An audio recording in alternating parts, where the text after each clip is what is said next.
17 milliards de dollars, c'est ce que pourrait perdre la France suite à l'arrestation de Pavel Durov.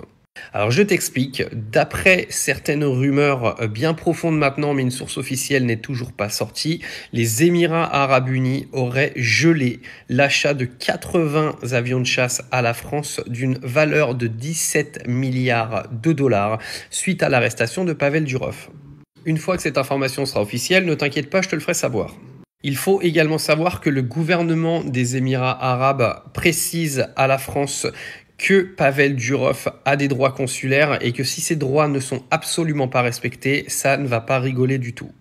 Dans un communiqué, le ministère des Affaires étrangères des Émirats arabes à Abu Dhabi a précisé que la France doit donner tout ce dont Pavel Durov a besoin en termes de services consulaires de manière urgente.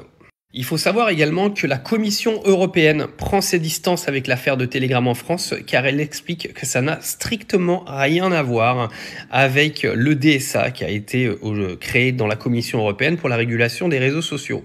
Donc c'est un coup totalement mené par Emmanuel Macron tout seul. Il faut savoir que diplomatiquement c'est une catastrophe. L'arrestation de Pavel Durov est aujourd'hui très mal vue dans le monde entier.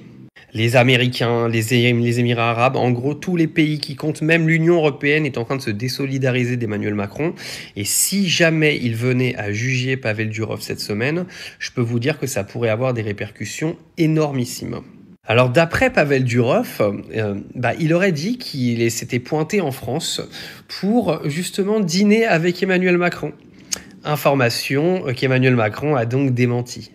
Maintenant, il faudra m'expliquer pourquoi Pavel Durov serait venu en France, sachant qu'il savait qu'il allait se faire arrêter. Donc il y a plein de points d'ombre à répondre dans cette affaire. Ce qui est sûr, c'est qu'Emmanuel Macron est mêlé à quelque chose qui ne veut absolument pas que les gens sachent. Parce que quand tu es lâché par la Commission européenne et que tu as les Russes et les Émirats arabes qui sont derrière ton cul suite à l'arrestation de ce gars-là, c'est qu'il doit quand même avoir des sacrées casseroles là.